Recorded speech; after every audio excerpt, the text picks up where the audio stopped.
What is going on, everyone? My name's Andy and welcome to another FPL video. Today we're talking Game Week 15. Game Week 14's only just finished. It's less than 48 hours until the Game Week 15 deadline, so very quick turnaround. By the time you watch this video, it'll be even less time to go. So we're going to quickly go through Game Week 14 now, and then we'll talk about Game Week 15 coming up. So I got 61 points, a pretty good week. Gave me about a 2,000 placing overall rank increase, so a green arrow for me this week. Happy with that. Could have been better if Aguero had played, perhaps. I did bench Richarlison to play Doherty, which was the right choice. But Richarlison ended up coming on anyway because of Aguero. That was pretty frustrating because we didn't know that news from the press conference. It wasn't just a rotation there. He seemed to have picked up a knock, which he may or may not have recovered from in time for Watford. We'll talk about that soon. Coming on to the Man City game, the Sané assist. I think I'm pretty laid back about these things. It happens. Sometimes they get given, sometimes they don't. I think a lot of people are confused about the rule. So it doesn't matter that Sané touched the ball. It's whether he's shooting or passing. If he's shooting, there's a rebound off the keeper or a parry from a keeper or whatever it is, then you get the assist.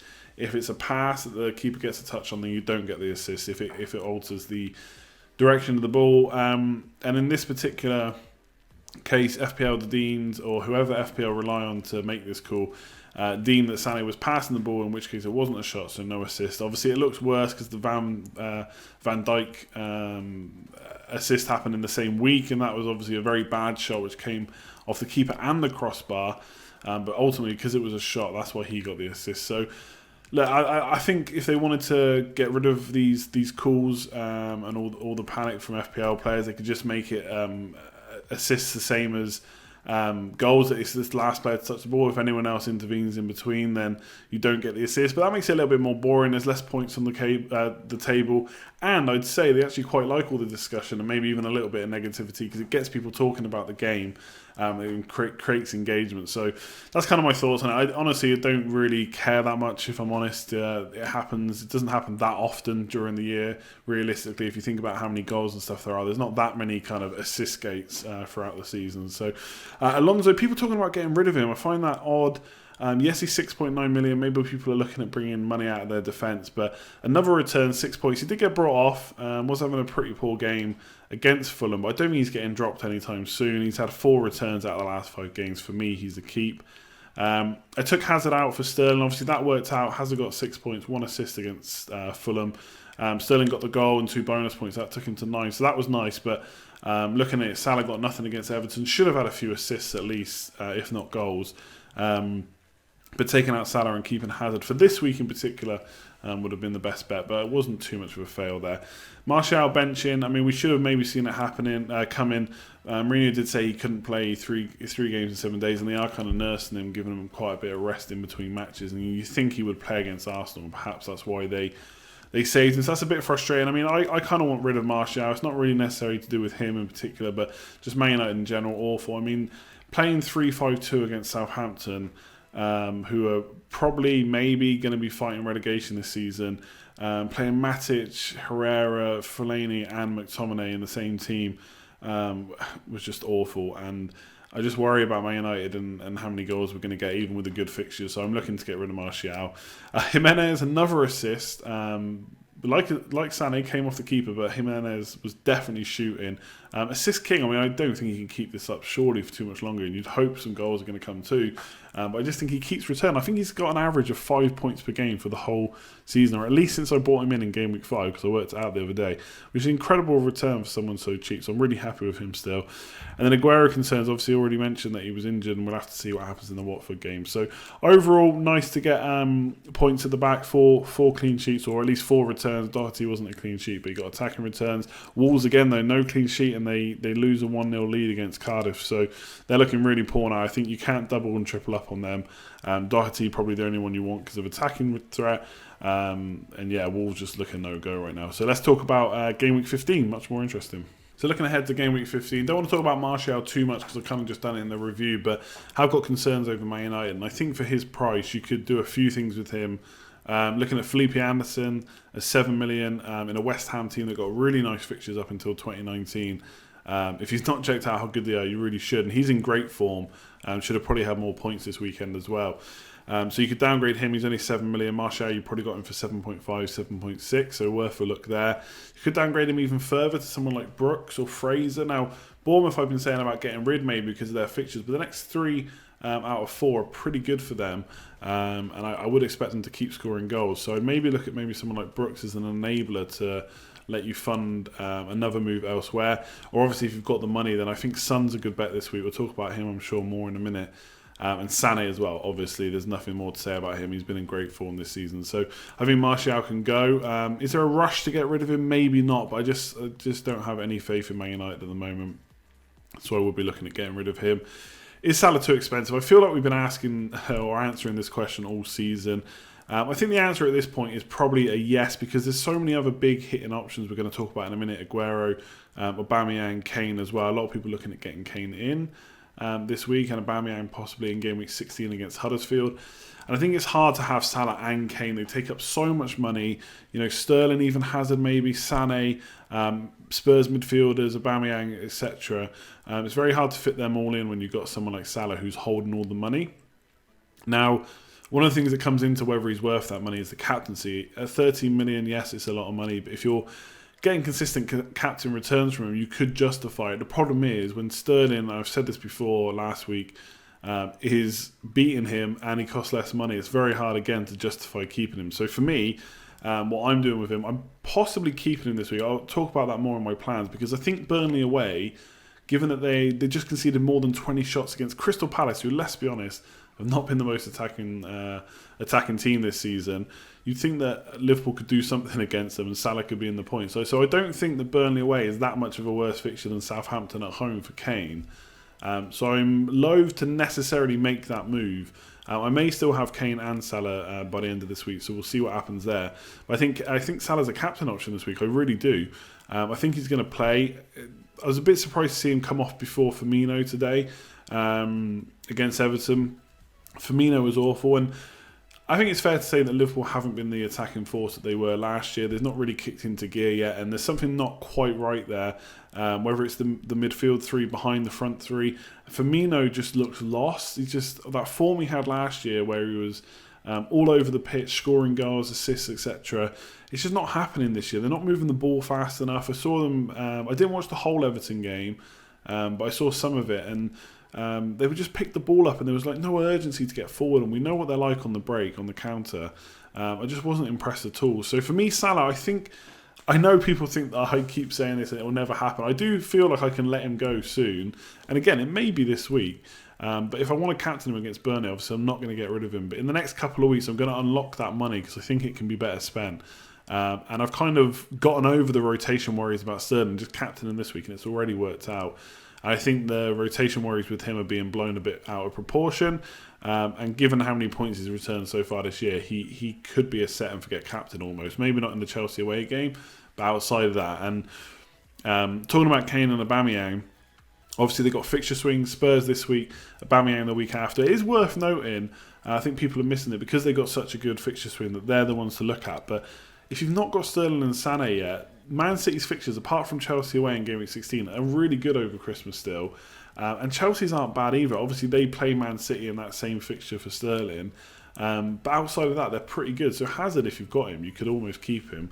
But to talk about KANE versus AUBAMEYANG, if you're going to do it this week, I think you've got to go for KANE because it's Southampton at home. It's very obvious to say. AUBAMEYANG has Man United away. Now, the way Man United have been playing, you could say that's an easy fixture. And it's not that bad getting him in. And, you know, if Aguero's out, maybe you do just make that move early with a view to possibly captaining him against Huddersfield in Game Week 16. But for me, because of that Man United fixture, it'd probably put me off getting him this week. But there are some other things to consider with those two. Obviously, price, AUBAMEYANG is cheaper. Thanks to someone on my stream for pointing it out, because the perception for me of AUBAMEYANG was he's missed quite a few games this year because Lacazette's played. But actually, he's only been benched for 2 games. And in both of those games, he got braces. Now, I don't think we can rely on that. I think most of the time a player comes off the bench, they don't score any points, but we've seen how effective he can be. They could play him through the centre and bench Lacazette. They could play one of them on the left, more likely to be AUBAMEYANG. But I do think with Arsenal's fixtures, they do look really good. They were very, very impressive against Spurs, but they have had some a couple of games recently, like the Wolves game, I think it was, where they didn't do that well. So there's no saying, like obviously 100%, you can never predict 100% what's going to happen, but you'd think with the fixtures they've got coming up, they'll be able to get plenty of points. So Aubameyang is definitely one to look at. Top of the forward pile now he is. After only starting 12 of the 14 games, he scored the most points from a forward sense. Obviously Aguero being benched this week probably didn't help too much for that. But the other thing to kind of mention as well, I suppose, is what other options have you got from those teams? So I'm not necessarily looking at just getting a forward from those teams. There's also a midfielder as well. And Arsenal, there's not really any midfield options. Iwobi, Mkhitaryan don't really stand out to me. Ozil, who knows what's happening with him. If Ramsey was a sure start, I definitely want him. But the short answer is he's not. So it really only leaves Lacazette and Aubameyang. I can't sit here and tell you which one of those two is most likely to start week to week. They could play both of them, like I've already said, but they look like the only attacking options from Arsenal. You've got defenders you could look at, Bellerin, maybe Leno in goal.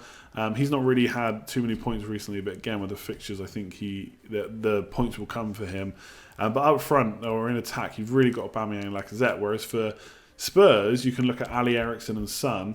Now, we'll talk about which one to go for in a minute, but for me there, I just think that slightly favours it to Aubameyang, because if you want two players from those teams, like one from each team, you could go for a Spurs mid and Aubameyang. You're not going to go for KANE and an Arsenal midfielder. So it all depends on what your setup of your team is like. So check that out and see who you can fit in. But if you just want one striker, I think I would probably side with KANE just about, because definitely on penalties, obviously Aubameyang might not have them. They could go to Lacazette. But Kane's pretty much nailed on. Like Llorente is not going to get much game time over Christmas, whereas Aubameyang could be rested to let Lacazette play. And obviously we've seen, like I said just a minute ago, that hasn't necessarily affected Aubameyang. He's still scored points. But yeah, I would just side with KANE. I think the thing with Spurs is you're kind of betting on them coming into form with good fixtures, but I feel like that could happen because they've got Son, Ali and Eriksson back now. They've not had them for the rest of the season. So yes, Kane's looked slow. Spurs haven't looked great, but they've got all their good players back now and a good run of fixtures, a lot of fixtures at home as well, which Kane's not really had this year. Not played many easier teams at home this season. So I think the bet, I can see why people are doing it. It looks like the obvious move this week, and I think sometimes the obvious move is the best. So yeah, I can see why people are going for KANE. That's probably who I would slightly side with. You could go KANE this week, and if he doesn't look great, go back to Aubameyang for game week 16 against Huddersfield. That's another option. Is there a case to keep Aguero? I think if you thought he was going to start this week, then yes. I actually think Watford away is, again, pretty good compared to Aubameyang against Man United and KANE against Southampton. I'm not really worried about his a poor away record. I think generally in his time in the league, he's had a pretty standard away record and it's been pretty decent.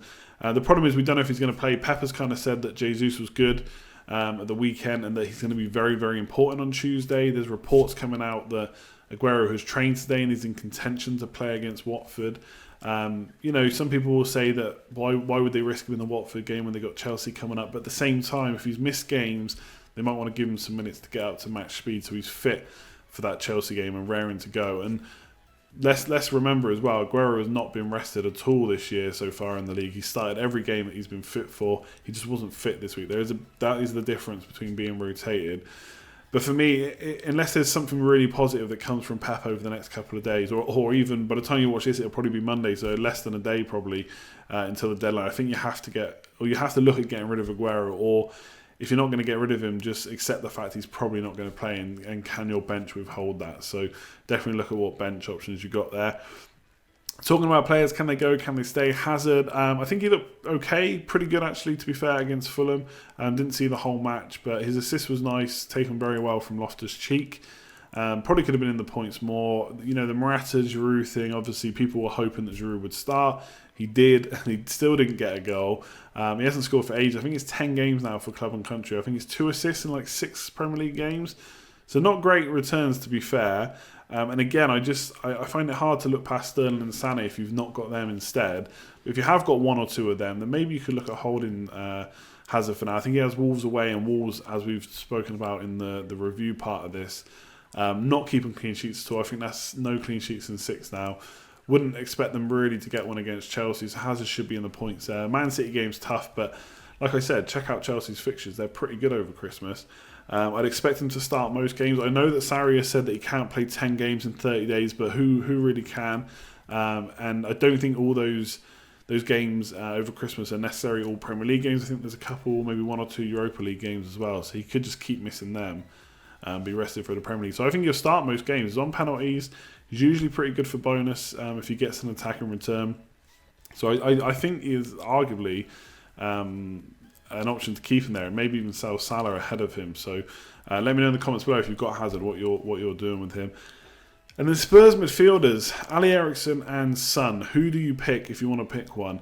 I'll be honest, I've kind of got a favourite in that midfield, and that is Son. I've had some good experiences with him in my team. Lots of returns for usually a much cheaper price. He's 8.3 versus I think Ali's 8.9 and Eriksen's 9.2. So he is the cheapest of the bunch. I've looked at the last 2 games where they've all played together, and I think he's had more touches in the box than Kane and the other 2, Ali and Eriksen, more shots in the box, more goal attempts than all 3 of them. Eriksen's much higher up on the chances created, as you'd expect him to be, but obviously he is nearly £1 million more as well. The problem with Son is obviously the minutes. Now, personally, I think, and I'm sure Poch would agree, and most Spurs fans, that Ali Eriksen and Son are the best attacking trio, to go with Kane. So you'd expect them to start most minutes now they're fit. The problem is, if anyone's going to come in like Lucas Moura or Lamela, then they're probably going to replace Son. And Poch has kind of mentioned that he didn't necessarily get too much of a break over the summer and stuff, and he might have to be managed. But I don't know, I just think they look a different team with Son in there. He kind of adds the same thing as Lucas Moura, in which he's got pace to kind of maybe frighten the defenders, get in behind, whatever it may be. He's got a bit more chemistry with Kane. Kane, I don't know if lost is the right word, but it doesn't look right when he plays with Lucas Moura. It's almost like Lucas is getting in his way.